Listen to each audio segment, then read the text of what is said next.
A hybrid electric vehicle combines an internal combustion engine and an electric motor in a single propulsion concept. This is the electric motor. It has two functions. As a motor, it drives the vehicle electrically.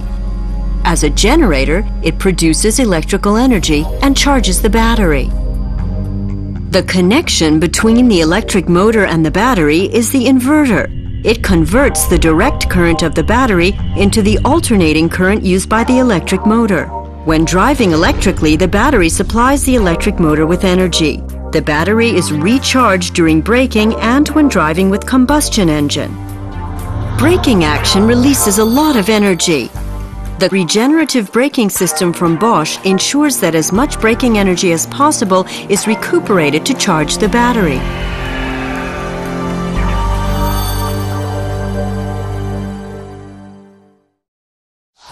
Bosch, invented for life.